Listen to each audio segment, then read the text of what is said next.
Mesdames, Messieurs, bonsoir, bienvenue dans votre journal.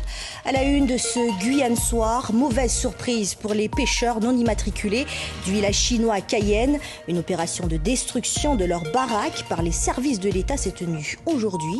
Problème, ils n'ont pas été prévenus. La Guyane, terre d'excellence, la preuve encore ce matin au RSMA de Cayenne. La fédération du BTP Guyane a récompensé une quinzaine de jeunes au parcours différent. Bézi-Claire Brand est l'une d'entre eux. Elle est fraîchement titulaire d'un baccalauréat professionnel avec mention bien. Son portrait à découvrir dans cette édition.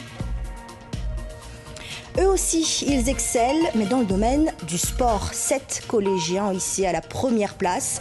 Le drapeau guyanais au championnat de France du sport scolaire en athlétisme à Épinal le 22 juin dernier. Rencontre à suivre. Le secrétaire d'État à la mer l'avait annoncé lors de sa visite il y a 2 mois. Une opération de démantèlement contre la pêche illégale a eu lieu aujourd'hui au port du village chinois. Des saisies et des destructions ont été effectuées. Tout cela dans le cadre du comité opérationnel départemental antifraude sous l'égide du préfet et du procureur. Sur place, Thierry Merlin, Karl Constable et Abel Parnasse.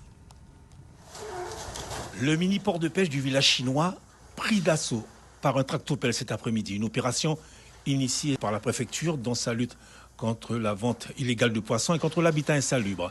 Sauf que sur place, les marins et quelques patrons pêcheurs avaient du mal à accepter ces démolitions. On va partir parce que bon, on était où pour moi travailler. Après, moi, on va travailler comme. Nous, on a des bateaux, c'est légalisé, c'est pas des bateaux clandestins. Ils arrivent comme ça et cassés, ça va mal passer. Michel Sianuc est l'un des plus anciens patrons pêcheurs du village chinois. Ça fait des années qu'on demande de nous faire des points, il n'y a rien. Maintenant, carrément, en 24 heures, on dit il faut tout enlever en catou. On va débarquer où nos poissons? Où on va débarquer les poissons? Qu'est-ce qu'on va faire? Et puis il y a d'autres pour qui cette opération de destruction est plutôt justifiée. Pour moi, c'est normal, c'est un contrôle normal. Pour moi, ça, je suis d'accord. En même temps, je ne suis pas d'accord parce qu'il y a des gens qui viennent pour travailler, il y a des gens qui viennent pour faire le bordel, mais bon, je ne suis pas un juge pour juger ça. Aujourd'hui, il y a un certain nombre de personnes qui vivaient dans des conditions, ou qui travaillaient dans des conditions inhumaines. Il faut que ça évolue. Donc aujourd'hui, nous, au comité de pêche, on accompagne, on voudrait bien tendre la main à ces gens qui voudraient rentrer dans la légalité et déclarer leur activité. Nous, on est là pour ça. Au total, ce sont pas moins de 4 casentols de pêcheurs et un appontement qui ont été détruits. Et au cours de cette opération, 6 bateaux non immatriculés ont été saisis puis consignés au vieux port de Cayenne. Et c'est plus précisément 2,5 tonnes de poissons, 12 bateaux, ainsi que des filets et des congélateurs qui ont été saisis. 3 procédures de travail dissimulées ont également été relevées et 2 pêcheurs en situation irrégulière ont fait l'objet d'une procédure d'éloignement. Regardez bien maintenant la photo qui va s'afficher sur votre écran. C'est le visage de Darine Esther Valentin. Cette jeune femme de 16 ans est portée disparue depuis 2 semaines et 6 jours. Avant sa disparition, elle effectuait un stage dans un centre commercial de Matoury. Une procédure a été ouverte par la gendarmerie pour cette mineure qui figure au fichier des personnes recherchées. Si vous avez la moindre information, n'hésitez pas à contacter sa maman au 06 94 02 66 68 ou à appeler directement les forces de l'ordre. On poursuit avec cette affaire relatée par le journal Le Parisien. 7 ans de prison ferme pour trafic de cocaïne. Une femme de 51 ans a été jugée hier par le tribunal correctionnel de Créteil. Il y a 1 an, avant de prendre l'avion au départ de la Guyane, la maman avait inséré 14 ovules de drogue dans l'anus de sa fille de 11 ans. Son fils voyageait également ce jour-là. Le garçon de 15 ans avait introduit, lui, 26 ovules au même endroit. Dans la valise de la mère, les douaniers à Paris-Orly avaient retrouvé 4,5 kilos de cocaïne. Elle voulait rembourser une dette de 1 800 €, a-t-elle expliqué. Selon le parquet, les enfants seront traumatisés à vie par cet épisode. Prenant la direction de l'Ouest guyanais, le premier conseil du fleuve Maroni s'est tenu hier à la mairie de Saint-Laurent-du-Maroni. Cet événement majeur était principalement axé sur le thème de la sécurité. Parmi les personnalités présentes, on comptait Christophe Lotigi, sous-préfet de Saint-Laurent-du-Maroni, Davy Riemann, député de la 2e circonscription de Guyane, une délégation du Suriname représentée par Elisabeth Bradley du ministère des Affaires étrangères et de la coopération internationale, Sophie Charles, présidente de la communauté de communes de l'Ouest guyanais. Écoutons justement ces deux dernières au micro d'Éric Léon.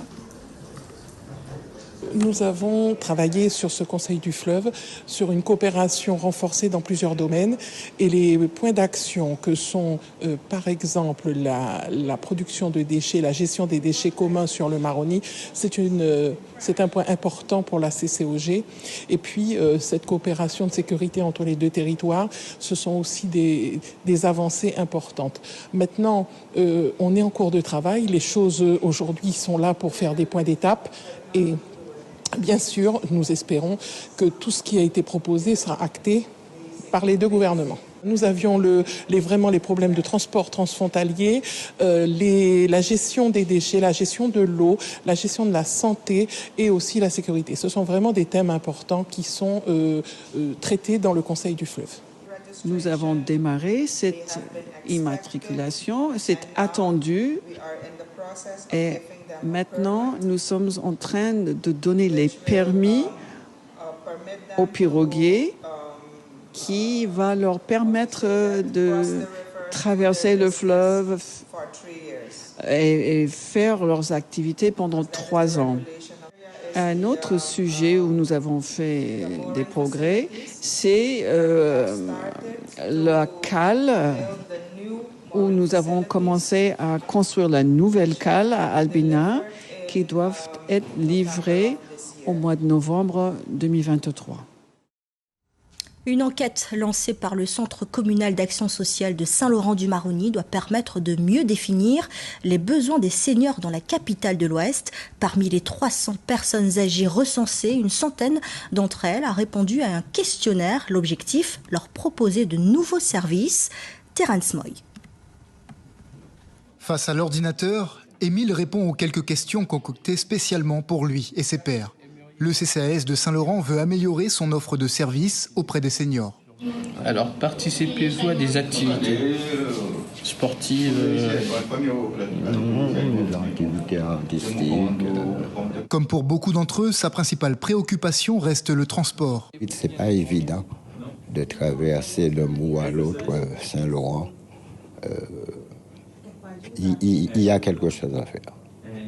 42 questions leur sont posées, leur centre d'intérêt, les moyens dont ils disposent, le temps qu'ils peuvent consacrer à une activité dans la semaine. J'ai besoin d'aide à la maison, au niveau financier, ainsi que pour les démarches administratives, parce que je ne gagne pas assez. C'est une jeune entreprise locale, Primo Studio, qui s'est chargée de concevoir le questionnaire commandé par le Centre communal d'action sociale. Après 2 semaines de terrain dans les différents quartiers de la commune, une tendance ressort. Ils ont un gros problème de mobilité, donc soit ils ont des problèmes de santé ou problèmes de transport pour se déplacer, et aussi un manque financier aussi. C'est les points qui ressortent le plus souvent avec nos seniors. L'enquête se base sur les quelques 300 seniors recensés par le CCAS. Un tiers d'entre eux seront questionnés à terme. Des nouveaux services devraient voir le jour dans les prochaines semaines. Donc là, maintenant, avec le dépouillage et l'analyse précise, en tout cas, des attentes des seniors, on va pouvoir, on l'espère, en tout cas, leur proposer des actions qui puissent leur ressembler. Est-ce que ça va être plus des ateliers juste de jeux de société? Est-ce que ça peut être des ateliers d'animation culturelle? Est-ce que ça peut être des propositions telles que faire du jardin collectif, du potager, quelque chose comme ça? Donc c'est ce que nous allons étudier. C'est la dernière semaine d'enquête. Une centaine de seniors auront la chance d'exprimer leurs besoins pour un CCAS toujours plus proche de sa population. Et dans l'est du territoire, la dengue gagne du terrain. Après le foyer épidémique localisé le mois dernier à Kourou, la commune de Matoury est à son tour touchée par cette infection virale transmise par les moustiques. Un article sur ce sujet signé Ludmia Lewis est disponible sur notre site internet guyanelapremière.fr. Je vous le disais en titre, la 13e édition du prix de l'excellence du BTP a eu lieu ce matin au RSMA de Cayenne. Plusieurs jeunes au profil varié ont été récompensés pour s'être distingués dans le secteur du bâtiment cette année. Des chèques de 150 à 500 euros ont été remis aux lauréats et parmi eux, Bézi-Claire Brand. La jeune femme qui rêve d'un avenir dans le bâtiment vient de décrocher au lycée Balata son baccalauréat professionnel avec mention bien. Son portrait signé Génial Atoumani et Martial Grit. J'ai travaillé pendant 1 an et maintenant voilà ma récompense et je suis très fière. Entourée d'hommes pour la remise du prix de l'excellence du BTP, Bézi-Claire, 17 ans, est la seule lauréate de ce cru 2023. Honorée pour son mérite, la jeune femme qui vient de décrocher son bac de technicien de bâtiment en gros œuvre avec mention fait la fierté de ses proches. Aujourd'hui, c'est ma fierté parce que Bézi-Claire, elle s'est donnée. Elle allait se coucher très tard. Souvent, je lui disais d'aller au lit. Elle me disait non, maman, il faut que je réussisse. Et je suis contente aujourd'hui parce que son travail a payé. Et là où elle se donne le plus, c'est sur le chantier, son terrain de jeu comme elle l'appelle. Ici, Bézi-Claire touche à tout, même en vacances, elle a tenu à travailler. J'avais peur que ça me manque un petit peu, donc je me suis dit pourquoi pas venir pendant 2 mois et puis travailler, apprendre un peu plus. J'ai un poste d'ouvrière et j'aide un peu tout le monde sur le chantier, j'attache du ferraillage, j'aide un peu. Je participe à ce qu'il faut participer. Les hommes ont l'impression qu'une femme ne peut pas faire un métier comme ça, alors que c'est possible. Et moi, j'aime beaucoup ce que je fais. Donc, tu as les armatures qui sont là. Et c'est justement parce qu'elle est investie, volontaire, que Bézi-Claire s'est faite remarquer par Barthélémy, le chef de chantier qu'il a eu plusieurs fois en stage. Elle travaille comme tout le monde. Voilà, elle travaille comme tout le monde. Bien sûr, il y a des tâches peut-être un petit peu plus lourdes qu'elle ne va pas y être. Mais sinon, elle travaille comme tout le monde. Elle est logée à la même enseigne que tous les autres ouvriers. Vu sa motivation, l'envie qu'elle a, elle garde cette motivation, elle garde cette envie. Elle a tout pour réussir, en fait. Elle a tout pour réussir. Son ambition, devenir chef d'entreprise dans le bâtiment pour aider, dit-elle, à construire la Guyane de demain. À la rentrée, Bézi-Claire intégrera le lycée Léon Gontran Damas pour y effectuer un BTS bâtiment avant d'entamer une licence professionnelle à l'université de Guyane. Le BTP est un secteur d'avenir en Guyane, de l'ouvrier à l'ingénieur. Pour l'heure, le secteur recrute. C'est ce que nous confirme Franck Oenzé, président de la FRBTP, dans notre rubrique En savoir plus. Combien de diplômés intègrent le marché du BTP par an ? Pour le BTP, nous intégrons en moyenne 1300 à 1400 personnes chaque année dans nos centres de formation, toutes formations confondues. Quel type de formations sont dispensées en Guyane ? Toutes les formations, que ce soit du carreleur à l'électricien, et c'est pas seulement du bâtiment, mais également dans le TP, grutier, toutes les formations existent. Effectivement, il y a une montée en compétences aujourd'hui interne des entreprises, donc sur les chefs de chantier, chefs d'équipe. Et puis là, nous poussons vraiment sur les diplômes d'ingénieurs. Quels sont les métiers les plus recherchés ? Cadre supérieur, les ingénieurs sont recherchés et les métiers en tension, au vu des gisements à venir, sont beaucoup du côté du terrassement. Tout ce qui est terrassier, puisqu'il nous faut du terrain aménagé avant de pouvoir construire. Et c'est ce qui va se passer bientôt, c'est qu'on va devoir aménager des terrains et ensuite le bâtiment viendra. Aujourd'hui, nous avons des inquiétudes à l'horizon de 2027, mais aujourd'hui, oui, il y a le plein emploi dans le BTP. En Martinique, l'érosion menace plusieurs dizaines de logements. Pour reloger les familles, la ville du Prêcheur prévoit de construire tout un quartier à l'intérieur des terres. Edwin Eldéral et Christelle Sivat. Ils sont à la limite du débordement. La montée des eaux et l'érosion menacent les Préchotins. Les habitants du littoral essaient de survivre à cette situation avec les moyens du bord. Nous venons nous famille ou nous y prenons maison nous parce que c'est limite déjà les nous interdit nous faire maison. Mais là au bord de la mer, on est en richesse. On peut mettre à peu près là qu'on a moyen de là. Voilà qu'on a dit. C'est là ça doit être. Grâce aux murs de pierre, certains arrivent à diminuer les montées d'eau. Même astuce pour ce restaurateur, pourtant les pertes dues au mauvais temps s'accumulent et les moyens utilisés ne suffisent plus. c'est souvent qu'on est cassé par les grosses vagues. Donc c'est toujours une semaine de perdu, c'est toujours 15 jours d'arrêt. Voilà quoi. Et ça, c'est depuis 20 ans que je suis là, je le subis. Plusieurs projets sont retenus par la ville du Prêcheur. Le futur lieu de vie est présenté lors d'une réunion entre les Préchotins et les élus. Ça fait quand même 5 ans qu'on chemine, de réunion en réunion. Donc les choses, on a déjà fait beaucoup, mais il reste encore beaucoup à faire. Donc mais les choses avancent. Un projet novateur avec des matériaux disponibles sur le territoire. Il y a un autre projet qui sont les prototypes de logements, ce qu'on appelle le projet Habitat Renouvelé. Et là ont été retenus 4 projets qui sont 4 prototypes de logements qui mobilisent des filières biosourcées et géosourcées locales, martiniquaises. Le bois, le mahogany, ce qu'on appelle les murs de pierre confinés, ce sont des sortes de gabions en pierre qui viennent du Lahar, le bambou, la terre crue. Ce nouveau projet comprend 350 logements. Le nouveau quartier sera situé à Préville-Caze-Roland. Il devrait également accueillir des commerces actuellement situés sur le littoral, ainsi que l'école primaire du Prêcheur. En Guadeloupe, les sargasses sévissent toujours dans l'archipel. La ville de Goyave est sous le coup d'une alerte lancée par Guader. Les taux de sulfure d'hydrogène relevés sont préoccupants sur plusieurs sites. La municipalité a 48 heures pour agir. Ludivine Guillaulet-Oulac et Christian Danquin. Le port de pêche de Goyave. Depuis plusieurs semaines, une marée de sargasses stagne dans l'eau. Outre l'odeur parfois difficile à supporter, cette restauratrice assiste également impuissante à la dégradation de certains de ses appareils. On a perdu le frigidaire, et la machine à laver aussi, on a renouvelé tout ça aussi, la cuisinière aussi, et il y avait la télé aussi, on a renouvelé tout ça aussi. Sans compter les touristes qui peuvent se faire rares. Les touristes, lorsque je viens à Guadeloupe, ne pourraient pas rester dans l'odeur de la sargasse parce que lorsque le vent passe et il pleut beaucoup, ça gêne aussi. Même image de désolation sur la plage de Sainte-Claire recouverte d'algues brunes. Une situation critique, d'autant que depuis quelques jours, la concentration en sulfure d'hydrogène a dépassé le seuil autorisé de 1 ppm en moyenne. Et comme le veut une convention signée avec l'État en 2019, la municipalité a 48 heures maximum pour lancer le chantier d'enlèvement. Sur le port, le ramassage se fera donc avec une pelle à bras longs. La pelle à bras longs, elle va aller chercher les algues le plus loin possible. Et l'idée est de pouvoir dégager le littoral, donc le bord, pour que les algues qui vont entrer, puisqu'on attend d'autres algues, malheureusement, pour que les autres algues puissent arriver et ne pas aggraver la situation. Les équipes devraient en revanche rencontrer quelques difficultés sur la plage de Sainte-Claire, en cause la présence de bois flotté. Ce bois flotté est justement un obstacle pour la cribleuse.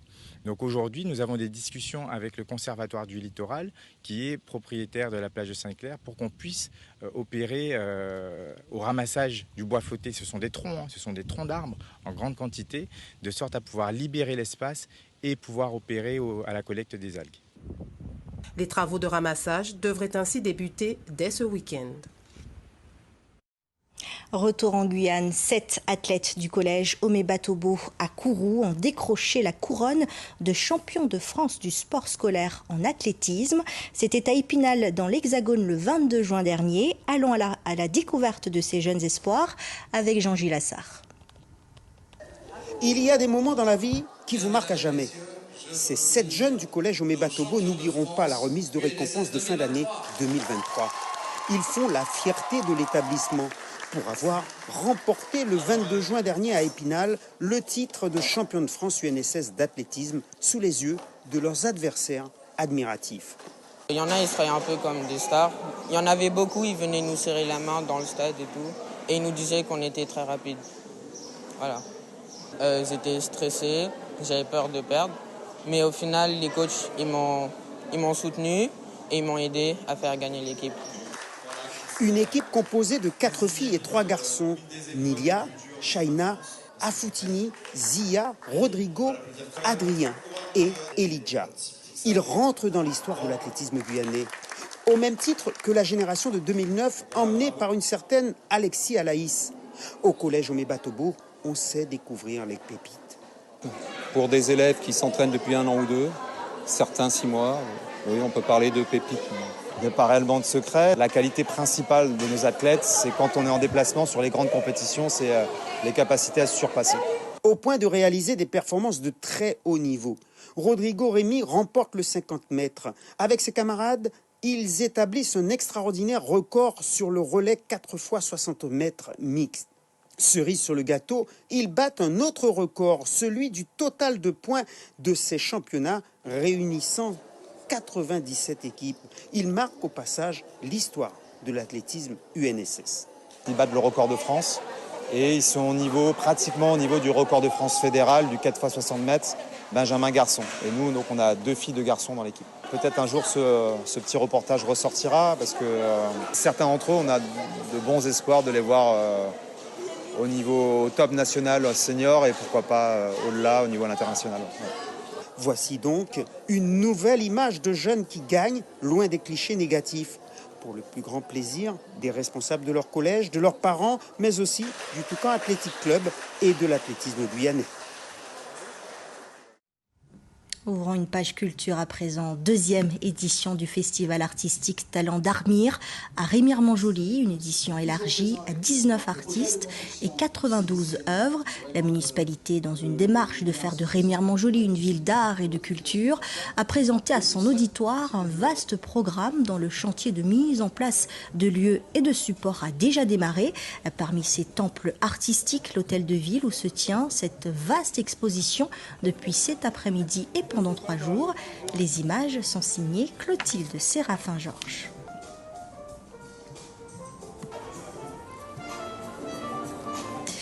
Juste avant de se quitter, écoutons quelques notes musicales. Il y a 2 jours, nous avons suivi la répétition du groupe Tembres et Temperos. Hier soir, lors de leur concert, les musiciens ont fait vibrer le Cercle des Lumières à Cayenne. Le groupe le plus populaire de l'autre côté de l'Oyapock s'est produit devant un petit public d'aficionados. Je vous laisse profiter de quelques extraits captés par la caméra de Carl Constable.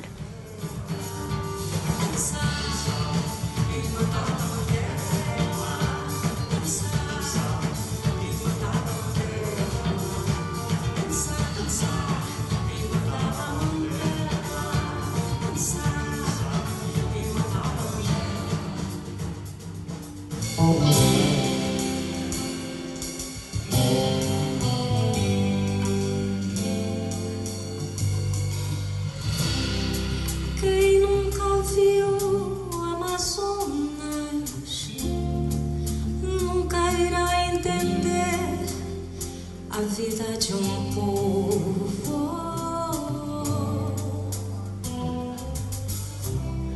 De alma e cor brasileiras, suas conquistas ribeiras, seu ritmo novo.